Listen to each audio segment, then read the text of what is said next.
episode 4. Episode 4. Is it episode 4? Yes. Oh, okay. Yes. I am your wonderful host, Ashley Barrera. And I am your other wonderful host, Erin Raspberry. And we're so glad to have you here. Yes, welcome back to another wonderful episode, you lovely people. You're going to be in a treat for this episode.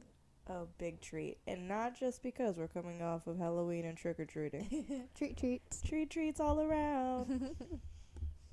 But because we have a very special guest. We do. Who's talking about... What are they talking about, Ashley? Stress management. Oh, you remembered. Yes. Stress management and... Oh, you wanted tips me. and tricks. And strategies. Strategies. To help you not feel like you're running from a bear all the time. Yes. It's not a bear, Which is it's a an plastic analogy bag. that's used multiple times, so fair warning. It is not a bear, it is a plastic bag. But in all seriousness, this episode is a treat. And why is it a treat, you might be asking me, Ashley? Yeah, why is it a treat, Erin? Because we had another special guest this month. Yay! Dr. Linda Loudon, who Yes. used to be a therapist here with CAPS and the associate director. And she's still kind of fulfilling that role part-time. But we are so thankful that she wanted to come on this podcast and talk to you about, drumroll, stress management.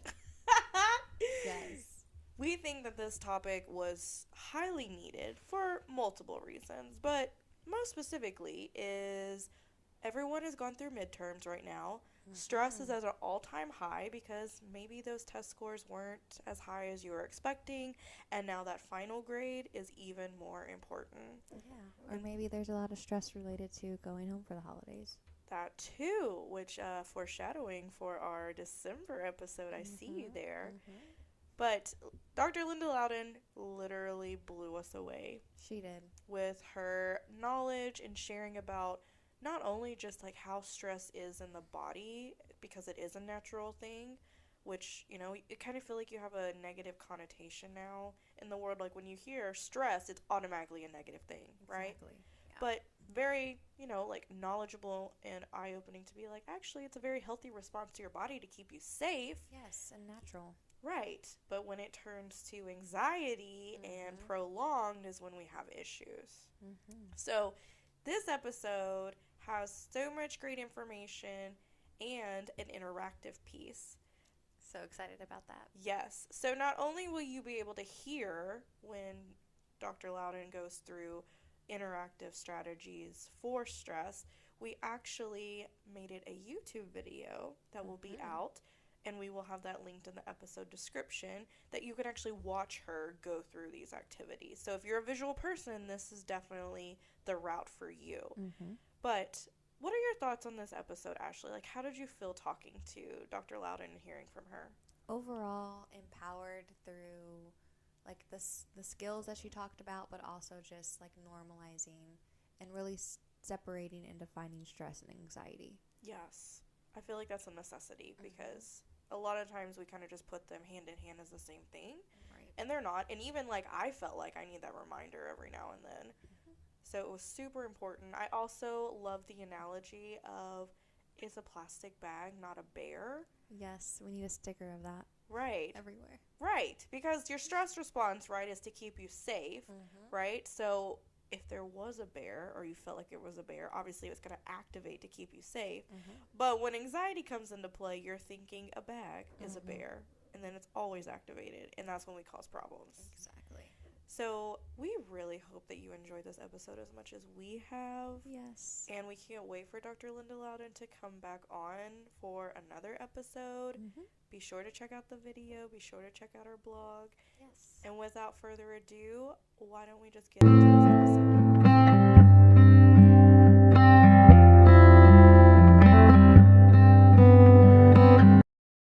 Welcome back to our 4th episode of When Life Feels Messy. Today we are so excited to have a special guest, Dr. Linda Loudon, here to talk about stress management. So without further ado, Dr. Linda Loudon, can you introduce yourself for our wonderful audience? Hi, yes, thank you. I'm so excited to be here. I think this podcast idea is so cool. So first of all, big shout out to our fabulous hosts, Erin and Ashley. Thank you. Yeah, I'm excited to be here. So I am the former associate director for TW CAPS, Counseling and Psychological Services. I am still helping out on a super duper part-time basis, but not seeing clients anymore. I moved to private practice, so I can really focus on issues and treatment that I'm passionate about and I'm excited about. So you can check out my website. It's yourtimetobee.com. Nice. Yeah, and I'm really excited to be here to talk about stress and anxiety and how to manage all that mess.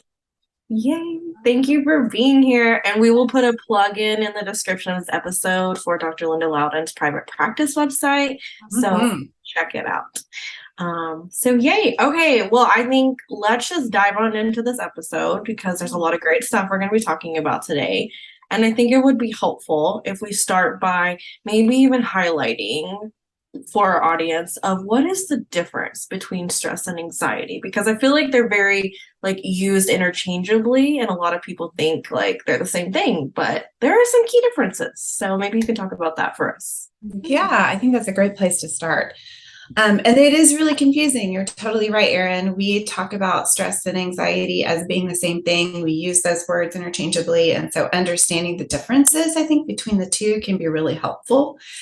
And there's a fine line, so it can be tricky. The key here is that both stress and anxiety are emotional and physical responses, often have a cognitive component to things.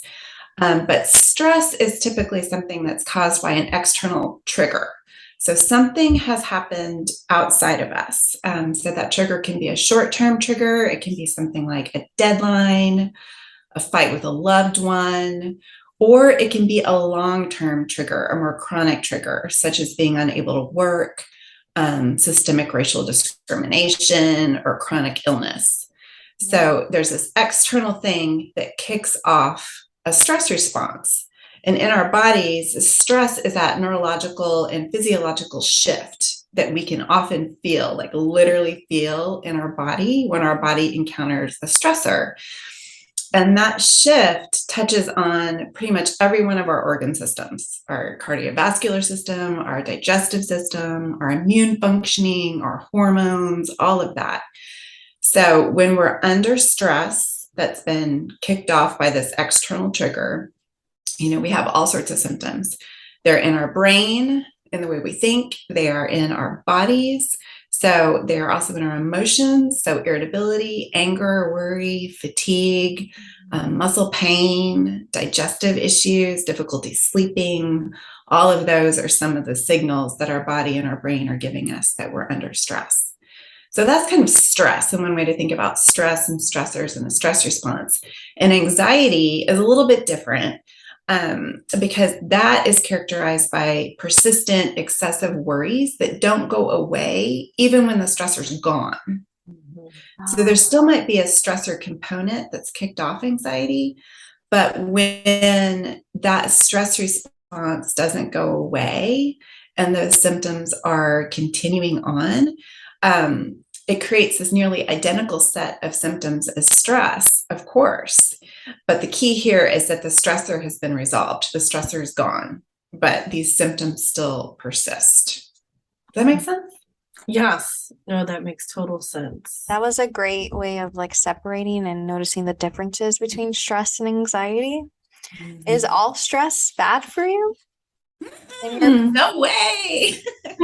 We have to have a little bit of stress. Yeah. So, we got to remember that our stress response is adaptive, right? If we think about even our brain structure, we've got this really primitive, I'm gesturing to the back of my head right now, since it's a podcast. Yeah. So we have this really primitive part of our brain that keeps us safe.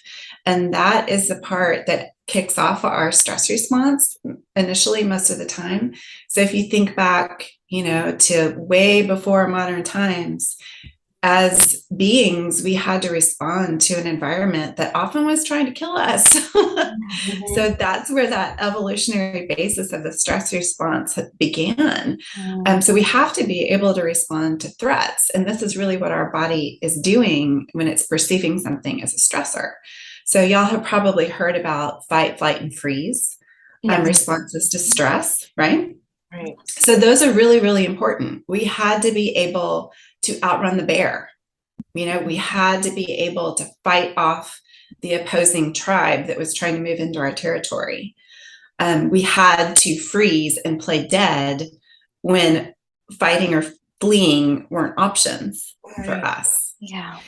So all of these things are super critical to our survival. The key is that we want to keep the response kind of three keys. Number one, we want to keep the level of the response in a range that's appropriate to the actual threat of the stressor, right? And one of the ways that we can think about this is, if we're driving down the highway and an 18-wheeler starts moving into our lane, we need to do something, right? That's going to activate this big stress response.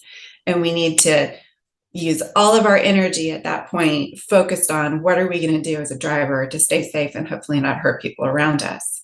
So that big stress response to an 18-wheeler is very appropriate. On the other hand, if we see a plastic bag blowing across the highway, that might startle us, but we don't need to have that huge giant reaction. Right. So part of the key is keeping that level of activation in an appropriate range to what the threat is. And that can be tricky. If we are someone who was raised in a household that was not safe or neglectful or was not nurturing, we might be finely tuned to threat because we've been taught by our environment, and it's kind of changed the way our body processes stress and interprets threats. So it might be completely adaptive that we have a bigger response when we're a kiddo, for example, but as an adult, it's less adaptive now that hopefully we're in a safer place with more power and control. So that's one of the things that can impact how big our stress response gets. We can talk more about all that later, but ideally, the stress response is in a range that reflects the actual threat. And then number two, it's in a range that's motivating, right? It's not so high that we're overwhelmed, we're paralyzed, we can't think straight. So keeping it within that range. And then finally, we need to make sure that we fully address the cognitive, emotional, and physiological impacts of the stress when we think about our stress responses. It's not the stress response itself that's necessarily a problem. It's not necessarily the stressor itself that's the problem.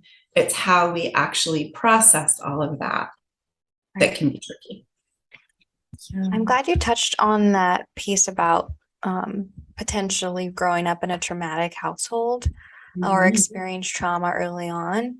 That's literally what's going through my head as you were sharing, like the differences between stress and anxiety. Specifically, an example of in the book called The Body Keeps Score, where there was a client who did not have a good relationship with any males, like just the males in general of the world were just this constant trigger or kept that stress range like at an inappropriate point for her. Like she knew it was not normal for her to have those visceral reactions towards males. But that was due to like an abusive father growing up and brothers. So stress range was difficult for her.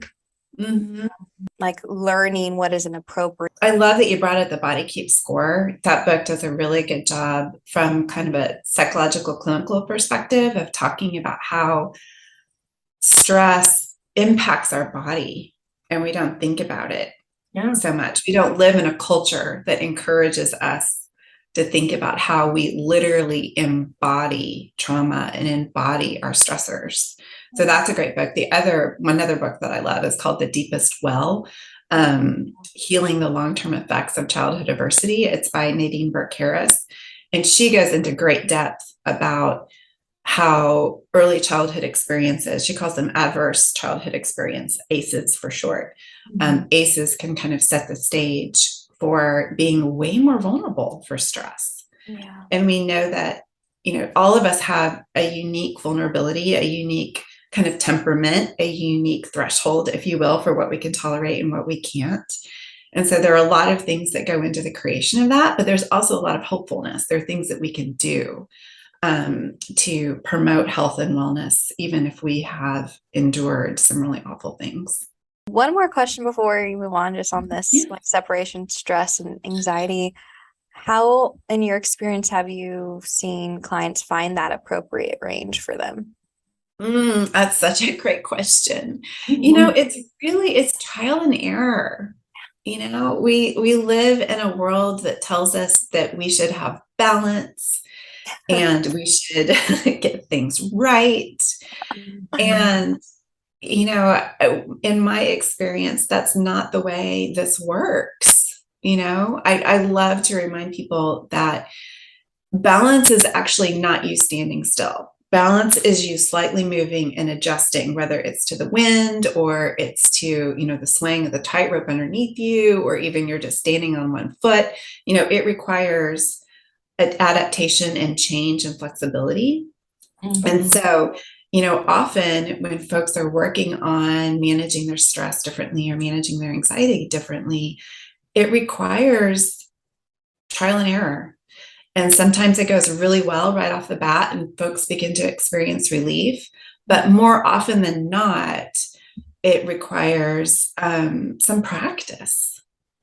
And if one thing doesn't work, one technique doesn't work, it's okay. That one's not going to be a good fit. What do we need to do to find a different one?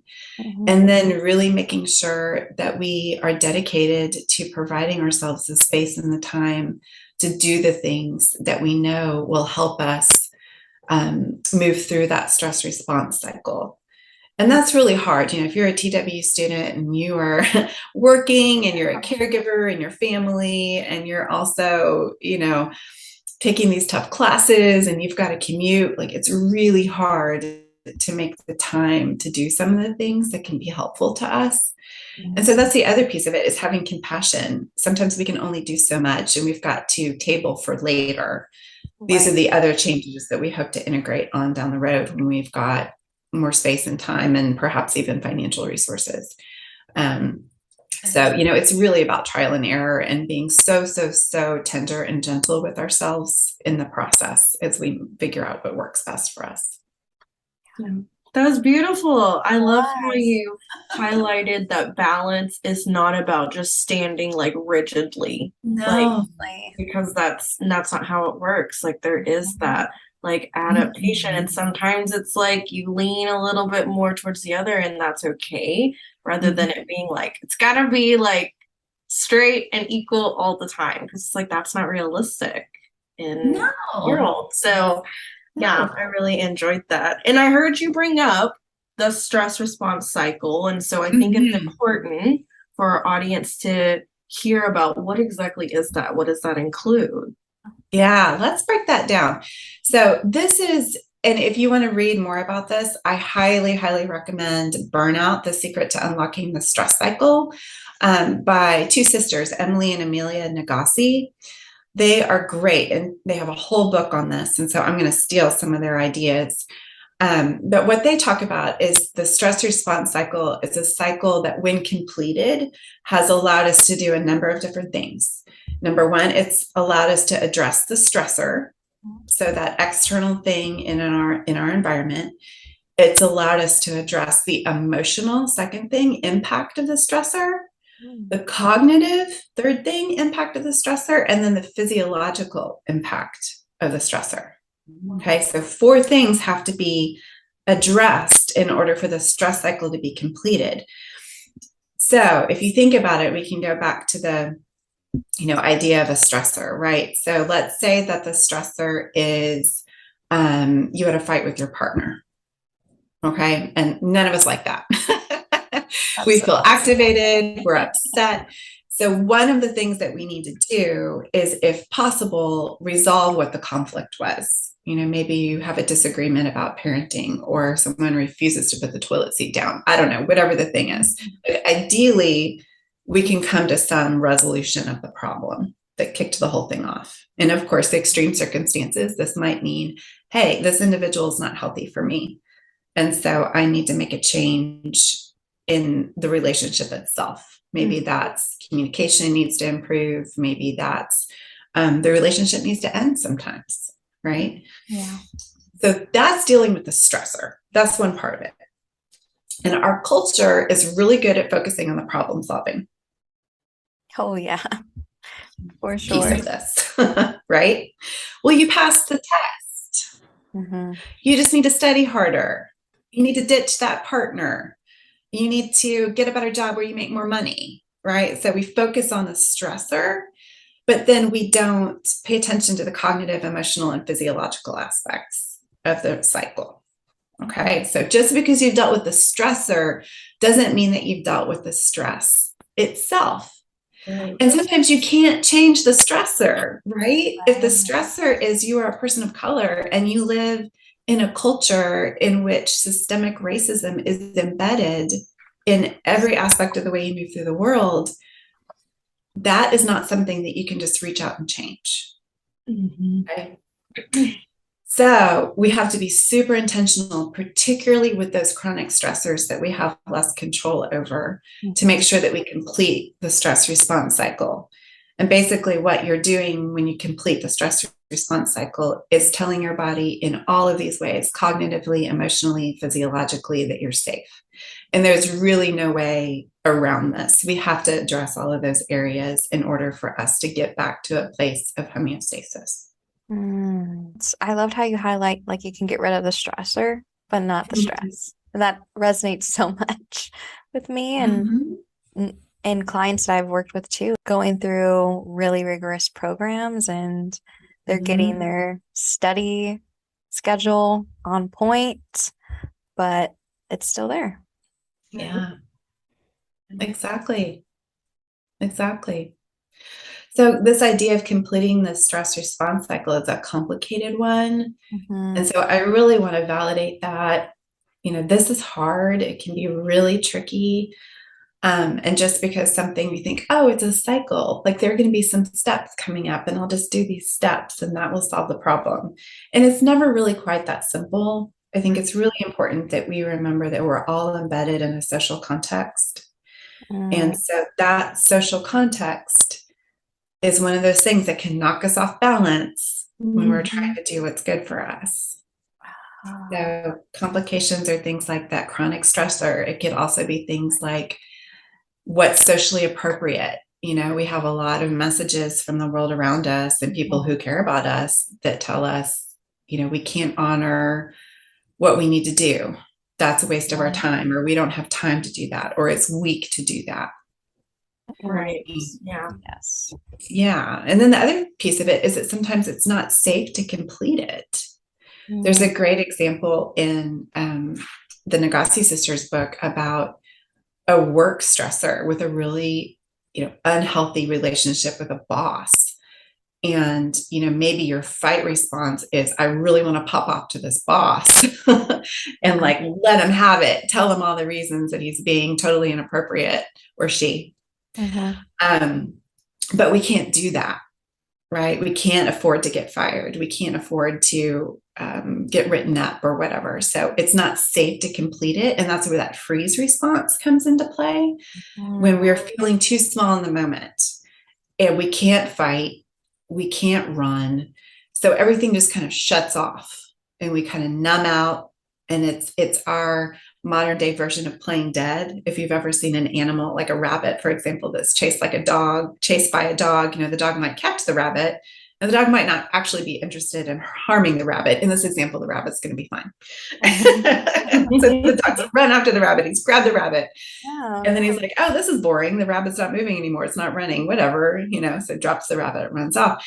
And you'll see that rabbit just be frozen for a little bit of time. And that is that little being's physiological stress response cycle to play dead. And then with time, the rabbit who's not injured in this example, can get up, and often you'll see it shake. Have you ever had like a trauma response where at some point you start shaking, that stress response, and maybe you get cold, your temperature changes, and then your body starts to shake a little bit? So that's often our physiological way of adapting to that stress. That's processing that stress. So we can often feel this way when we're stuck in situations where we can't fight and we can't flee. And a lot of our modern day stressors involve a freeze response. And that freeze response is really, really tricky.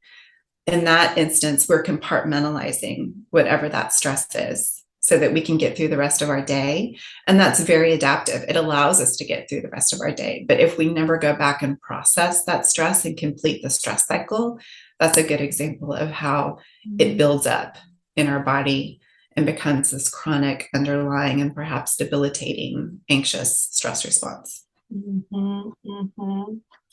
Okay, so we heard the complications. So how do we effectively, efficiently complete the stress cycle? What's the advice here? What are we going to do about it? Yeah. Yeah. And remember, it's not all doom and gloom. So not all stress is bad, right? Stress can be motivating. It can be energizing. It can be exciting. And so really, when we think about completing the stress cycle, we want to move through the stress in all the ways that we can. And we want to put it back into a range in which it feels productive for us. Okay. So there are a number of ways we can do it. One of the most efficient ways to do it is physical activity. So 20 to 60 minutes of physical activity every day. It doesn't mean you got to go run a marathon. Actually, there is some really good evidence that too much intensity in our exercise can exacerbate things like elevated levels of cortisol. What? No, I want to go on record. There is such thing as exercising too much. OMG. You're welcome. So we're talking about a moderate level, okay? Or maybe a short burst of cardio. Go back to that. We're going to run from the bear, right? You're not necessarily going to run a full 3 miles from the bear every day. Right. Okay. But you need to outrun the bear. You need to briskly walk away from the bear. You need to climb a tree and get away from the bear. You know, there is some sort of activity involved in dealing with that stress response. Okay. So whatever physical activity feels good to you, it could be dancing, it could be Zumba, it could be riding a bike, it could be walking. If you're a jogger, it could be jogging, yoga, just moving your body. Yes. Okay. So that's the number one way to do it. And really, on those days where you're feeling irritable and angry, as a component of your stress response and your anxiety symptoms, that's a good indication that physical activity might really be helpful. Or if you're just feeling really agitated and keyed up, okay, that's a key that physical activity might be really helpful. So that's one way. Another thing is deep breathing. So, and again, this doesn't have to be this great big huge 20 minutes with our eyes shut. The meditation and mindfulness are wonderful. We'll talk a little bit more about those. But part of what, if you think about going back to that bear response, when you are outrunning the bear, when you're having that stress response, your breathing is shallow and rapid. Yes. Right? Yeah. And all of your other body systems have shut down because all the blood is pumping towards your legs and getting out of there, right? So just being mindful of our breathing for a few minutes. It can be just taking some simple deep breaths, slowing down the rate of our breathing. That is a cue to our body that we're safe. We can't be running from a bear if we're able to take deep breaths. Valid point. Very true. Yeah. So activating that parasympathetic nervous system, because we know if your parasympathetic nervous system is activated, your sympathetic nervous system, which is the one that's helping you run from that bear, they can't be going at the same time. Right. So deep breathing is a really great way to slow down and complete that stress cycle too. So we talked briefly about mindfulness and meditation. So those are two things that are really useful.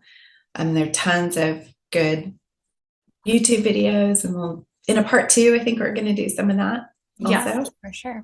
So how do you know when you've completed the stress response cycle? Good question. Good question. You'll feel better. you will feel better. You'll feel better in your mood. You'll feel better in your mind. Your physical tension will feel better. And you'll notice fluidity. So you can cycle through moments of calm and safety to periods of risk, adventure, excitement, and then back to safety and calm. So again, thinking about that balance, right? There's like a pendulum swinging. You've swung from I'm anxious and uptight and stressed because I've got this test coming up to, okay, test is over. I have gone for a run. I have other things that complete the stress cycle. I got together with my friends afterwards and we went to happy hour and we talked about how anxiety provoking that was. And we laughed. Laughter is a huge part of potentially completing the stress cycle too. So big belly laughs, watching your favorite rom-com. Affection, you go home, you find your partner, you find your caregiver, you find your little brother, and you're like, oh, I did it. I give you a big hug. A 20-second hug is another way to complete the stress cycle. Sometimes we got to cry it out. We feel so much better after we cry often. Our head might be stopped up and snotty, but we can feel this emotional release, right? Yes. And also creative expression. Maybe you're going to go home and sing a song. You're, maybe even before the test, you sing your like pump up walkout song, right? Even in that moment, that creative expression, you're coping with the stress response cycle. So there are lots of ways that we can do that. So something that's really important when we think about setting the stage for completing the stress response cycle is making sure too that we've taken care of our bodies. So awareness of our nutrition, that's nurturance that's coming from the inside out. So I'm never going to be the person who says, never eat a cookie. No, that can be an important part of our self-care. But we do need to be aware of how things like sugar, caffeine, fiber, eating a balanced diet most of the time, how that impacts our body's ability to regulate and heal itself. So nutrition is a piece of this. And then also sleep. Sleep is where our bodies do a lot of the rebuilding of our cells and our cell tissue. It also is working on our brain. When we sleep, that's when our brain consolidates memories and processes emotions, and it moves out waste products. And then also sleep is a place where we emotionally process things. We have dreams, right? So there are lots of ways that we can go through the stress response cycle. And then there's a couple of things that we can do to kind of set the stage for those things being as effective as possible with our nutrition and our sleep. For sure. I noticed like myself cutting off caffeine at 3 p.m. or even 2. I'm just like, no more. Yeah. And there was many years ago, we had at the Dallas TW building, we had a 5-hour energy rep come in and we're giving out free samples to students. Oh, wow. On a test day. Oh. And you can imagine what happened, right? Caffeine, high levels of caffeine activate a bunch of hormone systems in our body that can mimic anxiety responses. And so even folks who weren't stressed that day, I had a couple people walk in with panic attacks because they had their coffee in the morning and then, oh yeah, we're gonna have this free 5-hour energy. And they were just like, what is wrong? Like, I can't calm down. Yes. So that's important. Yes. It is so interesting that even in my own college journey, like Monster would come or like Red Bull, and they would be giving them all out on final exam test days. And I remember that was the first time I ever took an energy drink, was before freshman year, first psychology final at 8 a.m. on a Monday. And I was just like, why do I feel so crappy? I was already super stressed out, as you would be a freshman. And then I just crashed the rest of the day and just felt ooh, so it's just so interesting because I feel as society, we don't take the time to think about or even learn how important are the impacts of not taking care of like nutrition or adding things like this to our body, like how they expedite things and make things worse. And it's just so interesting. It's like, yeah, if only we knew. yeah. And it's all culturally condoned, right? Mhm. We stay up too late on our screens. We use alcohol or other substances to help us wind down, Right. which impact the quality of our sleep. And then in the morning, we're tired. And so we're, Starbucks on every corner. Gotta love our Starbucks. And so then we're using another substance to help activate ourselves. And when you're doing that repeatedly in a context in which is stressful, you're really, that baseline nurturance that your body needs can be really compromised. And then you throw an extra stressor on top of it, like, a test, for example, big test, got to pass this nursing exam. And you're in trouble. Would you describe like self-care as like setting up the baseline to help in those areas? Like Yeah. One way you can think about it is that we all have kind of a temperament or a threshold of where we start to feel overwhelmed, right? Yeah. So if we go back to that idea of ACEs and some of that vulnerability that some of us are set up for, it might be that what becomes very stressful for us because we're more vulnerable to stress is not as stressful to somebody else who's less vulnerable to stress. So anything that we can do to help build our immunity to stress, and those things are often what fall into the self-care bucket, right? So regular exercise, nutrition, sleep, those things can lower our, those are the things that help us regulate stress more easily when we're faced with a new stressor. So, and they can actually like change our genetic expression. Epigenetics is this whole field of study, right? That we've learned about that informs us that, when you come from a long line of stress within our families, and then we ourselves experience early childhood events, it kind of changes the way our brains work, and different genes can be turned on and off. And so the more that we do to create an environment for ourselves where we are nurtured by ourselves and by the relationships of the people around us, the more likely it is that we're going to be able to have less of a negative stress response. I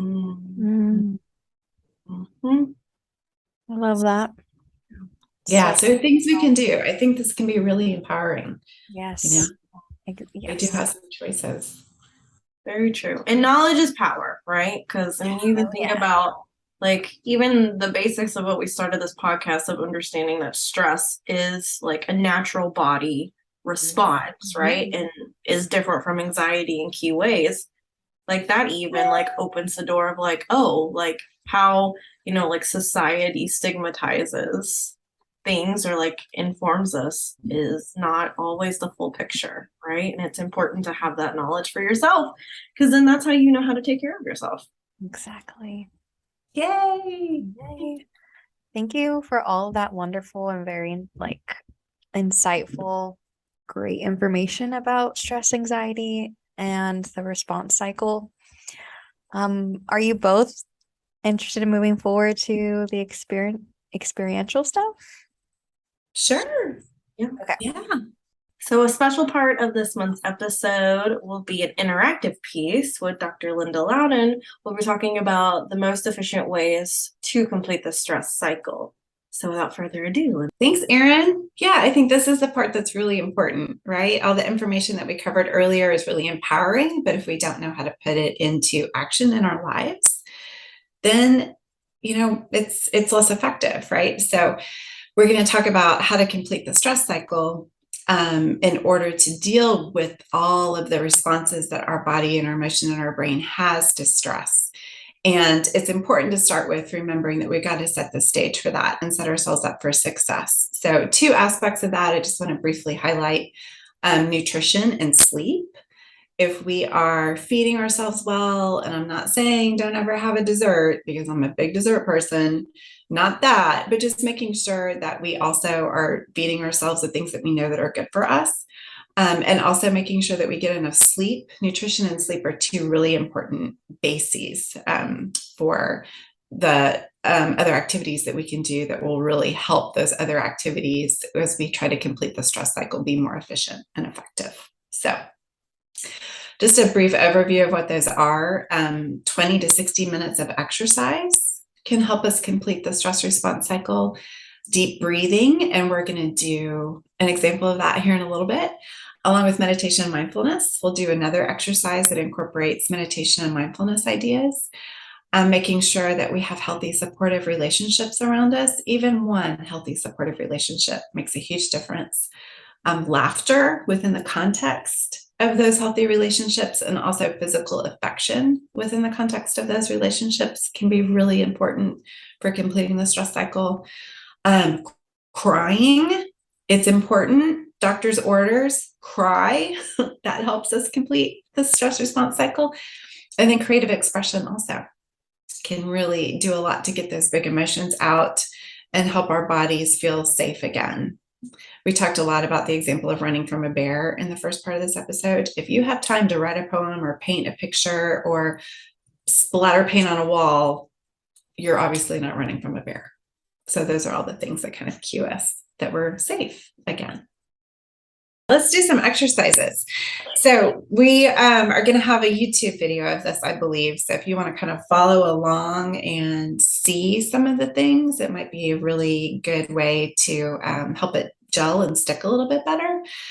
But we're going to do a couple different things. I'm going to do a move your body, tense and relax, progressive muscle relaxation exercise. And then we'll talk about a deep breathing strategy that's really good for calming down that sympathetic nervous system, and then a little guided imagery that uses meditation and mindfulness. So let's start with the body. So much of what stress is embodied within our body. And of course, if we can, get out and go for a walk for 20 minutes, that's great. But we don't always have the flexibility to do that and the time to do that. So there are still some ways that we can engage our body and give it the clue that things are okay and we're safe. So just be comfy. And Ashley and Erin, are y'all going to do this with me? Yes. Nodding heads yet. Okay. So you can just be sitting in your chair. You can do this at home. There are aspects of this that you can do in class. You could do potentially while driving even. So let's just start with awareness of our face and squish up your face. And yeah, this looks really funny. And laughter, remember, that's an important part of the stress response cycle completion. So squish up your face or laugh at my face and then relax it. And do it one more time. Squish up your face and then relax it. And then stretch your head in one direction. Let that neck, feel that stretch right along the side, and feel your neck be heavy over your shoulder. And then bring it back to the center. And you can maybe even tell how one side feels different than the other. And then lean, stretch in the other direction. Create that tension with the stress, with the stretch. And then bring it back to center. You can also drop your head down. If you're like me and you carry tension in the back of your neck, you can feel the stretch there. And then feel the difference when you raise your head. And then you can also tilt back and feel the stretch along the front. And then feel the difference when you bring your head back. We carry lots of this in our shoulders. So bring your shoulders up as high as you can. And even higher. When you think that they're as high as they can go, bring them even higher and keep it all real, real tight. This is a big muscle tension. And then 3, 2, 1, drop. Okay, what did you notice? I heard it. It was just a sense of relief. Yeah, there's a sigh, right? Yes. And that's our automatic response. So do it again. As tight as you can. Bring those shoulders way, way, way, way up. And we tend to hold our breath when we're doing this too, right? And then let it go.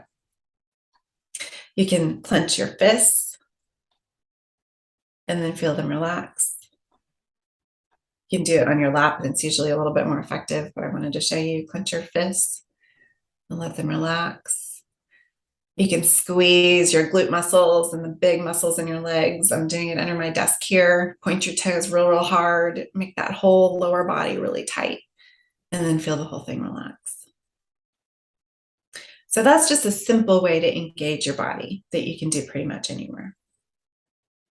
Okay, so that's exercise number 1. So let's move on to a deep breathing exercise. For number 2, I'm going to teach you box breathing.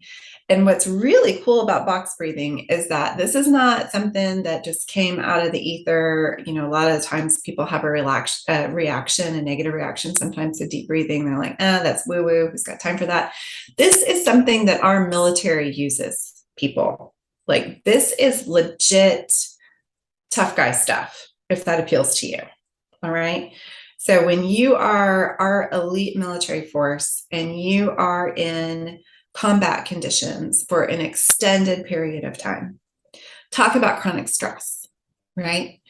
And so our military personnel are trained in this technique called box breathing. It's also called tactical breathing. And this is a way to reduce adrenaline and cortisol levels in chronic stress situations, which obviously our military, thank you for your service, is experiencing, right? So you can use your finger to do this. You can also draw on a piece of paper if you're in class and make the box. You could also take your finger and do it on your leg. Part of the movement is that it helps us focus, and it also helps you kind of track the sequence of the breath. So I'll do a big box that I'm going to draw in the air, and then y'all follow along in whatever way you want. But to get going, we're going to breathe in, 2, 3, 4, hold, 2, 3, 4, and out, 2, 3, 4, and hold, 2, 3, 4. A few more times. In, 2, 3, 4, and hold, 2, 3, 4, and out, and hold it. And in, and hold, and out, and hold. Last time. In, and hold, and out, and hold. So that's simple, right? And it does require some practice. Sometimes that holding portion at the top and the bottom can feel a little tricky, but that's part of what helps you slow down and is telling your body that you're safe, even if you might actually not be feeling safe. Okay. Another simple trick for breathing is to put your hand on your chest and just notice. You know, oftentimes when we're stressed, we are holding our breath, or we're taking rapid, shallow breaths from our chest. So if you put your hand on your chest and another hand on your belly, and you notice, oh, I can make the hand on my belly move and also make the hand on my chest move, that tells you that you're filling up your lungs in its entirety. And even just the simple act of that can clue your body into, okay, we can slow down now. So that's another one. Should I just keep going? Okay. So let's do a mindfulness kind of meditation. And for this one, if you want to close your eyes, that's great. If you don't want to close your eyes, sometimes closing your eyes is alarming for folks and it's not actually restful. You can just let your gaze kind of go fuzzy on something in front of you, ideally not like notes that you're studying or a book, but something that's not going to provoke a sense of anxiety. And just first, as you've closed your eyes or you're letting your vision kind of get blurry in front of you, just do a quick check-in with your body. If your pants are too tight or you've got an itch, go ahead and handle it. Get your body as comfortable as possible. The goal of this meditation is not tolerating some discomfort. We want you to be comfortable from the start. So do a quick scan and adjust anything that needs to be adjusting. If you want to change your position, lay down on the floor, that's okay too. And we're going to start with the breath again. Just notice your breath moving in and out. You don't have to modify it or change it or do anything to it. Just notice what it's doing right now.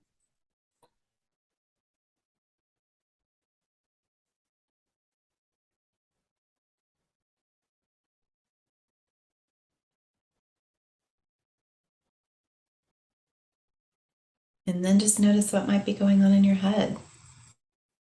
Maybe some thoughts started to pop in and that stillness, the silence that we just had for a few seconds. That's okay. Our brains are wired to think. So also the point of this exercise is not necessarily to empty our minds and not have any thoughts. It's okay to notice them. And then bring your attention back to what we're doing. And then check in with your face. We're going to incorporate a little bit of relaxation with our muscles. And just maybe let your forehead relax. A little space in between your teeth. If some of us clench our jaws, maybe slightly open your mouth. That relieves some tension. And notice your breath. Maybe it's coming in through your nose or your mouth. Just notice what that feels like as it comes in and then it leaves.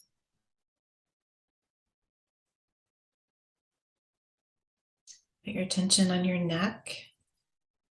Maybe imagine a string is kind of lifting your head. See if you can find a space that's even a little bit more comfortable than how you previously were. Your head position and your neck. And turn your attention to your shoulders. Let them drop.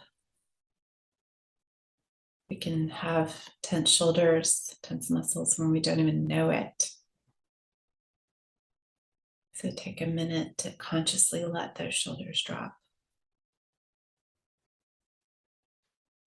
Feel your arms. Maybe they're starting to get a little heavy from the stillness. Notice your hands. Relax your hands. They're clenched. Go ahead and unclench them. Even if your fingers are entwined, maybe loosen them from each other a little bit.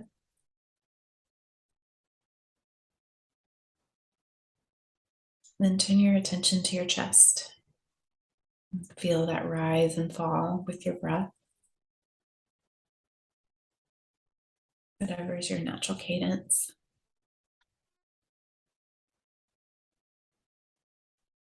And then onto your belly.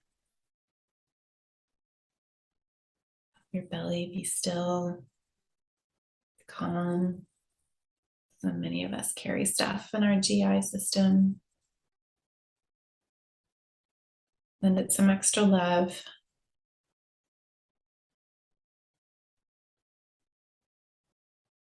And move on to those big muscle groups in the lower half of your body, your seat, your legs,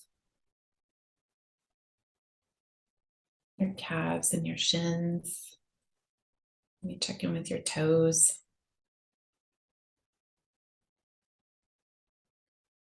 And then going back to the top of your head, just do another wave through. A slow, steady Imagine a pouring relaxation into the top of your head. And imagine it just dripping, flowing, filling every crevice of your body.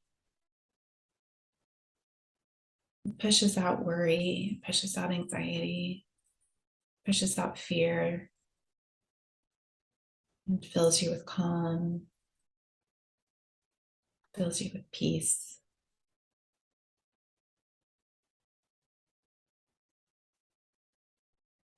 And turn that attention back to your breath. Think of what your favorite color is. So maybe it's a warm color that's comforting to you. It could be a calm color or something that's soothing. And imagine on your next inhale, you're breathing in that color. So you're continuing to fill every cell of your body with relaxation. And this color that you have this positive association with. If there's any remaining discomfort or agitation or worry, blow that out on your exhale. And if it helps you to imagine that as like a smoke or a fog or another color, go ahead and picture that. So you inhale that comforting warm color, and then you exhale anything that doesn't serve you. Another deep breath in and out.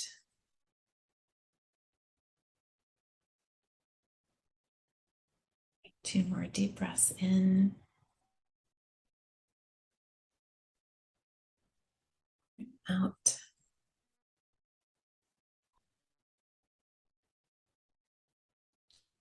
Last breath in and out. And just really pay attention to this feeling in your body. Hopefully there's a stillness and a calm, and a relaxation. Maybe think of a word or an image that kind of captures it for you.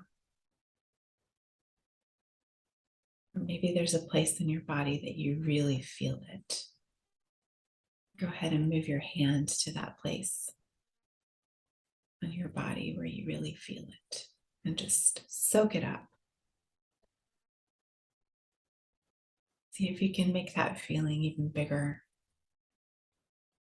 than it currently is. To kind of cement what this feels like. And know that you can come back to this spot. You can re-listen to this, you can re-watch this. With time and practice, you can do this on your own. And recapture this feeling whenever you have a few minutes to settle and be intentional with scanning your body and intentional with your breath.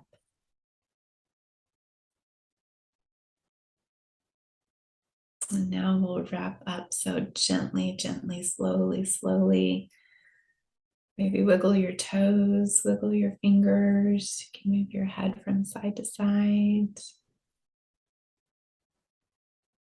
Do a gentle rousing, nothing too dramatic. And whenever you're ready, open your eyes, let your gaze get sharp again.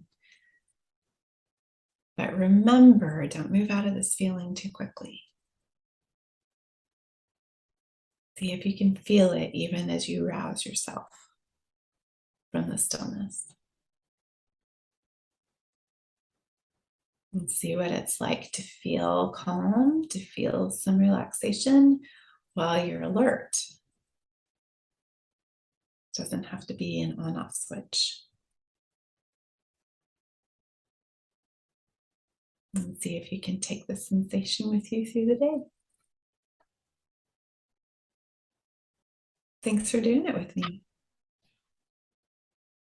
Okay, you fabulous listeners. Thank you for listening to our wonderful Dr. Linda Loudon for talking today about stress management. And Linda, as part of our podcast tradition, we always like our special guest or either Ash and I to share a quote that kind of symbolizes to you an empowering statement about this topic. So, what have you brought for our listeners to share this month? Well, I don't think I'm actually quoting someone. I'm more kind of paraphrasing some of the ideas that we talked about. Okay. But I think this is a really empowering way to think about completing the stress response cycle and achieving wellness, right? That's really what we're trying to strive for, is feeling more well in our bodies and in our feelings and in our brains. And so I just want to leave you with this idea that wellness is not about stability and sameness. Okay, wellness is a verb. Wellness is freedom to move fluidly through the cycles of being human. So through periods of feeling calm and safe, into periods of feeling scared, maybe excited, worried, and then back to safety and calm. So it's this shifting fluidity where we don't get stuck in one place or the other, but we're able to cycle through all the experiences of being human to be fully human. Oh, love that. Wow, Thank so you. powerful. Yes. Thank you for yet another wonderful tidbit to end this episode. Thank And we you. appreciate you being on here. Thank you so much. Yes, we do. Thank you. Thanks for having me, y'all. This has been so fun. Yes, and can't wait to have you back on again. So listeners, stay tuned for the return of Dr. Linda Loudon. Oh, I gotta come up with another topic now. Well, thanks, y'all. This has been super fun. Of course. Thank you for coming on. As always, thank you for tuning in to another episode of When Life Feels Messy. We hope that you really enjoyed having Dr. Linda Loudon here to talk to you about stress management and walking you through some interactive ways to cope with that. We hope you found this helpful and empowering, and stay tuned for next month's episode. Yes, next month, December episode is called The Nightmare Before Christmas and is all about those negative, unhappy holiday feelings that come up. Yep. And how the loss of a routine really impacts your mental health. Mm-hmm. So we hope that you are excited for that episode. And as always, check out our blog, check out our YouTube channel. Please like, subscribe, and share. Yes, and follow us on Instagram. And we will see you next month. Bye!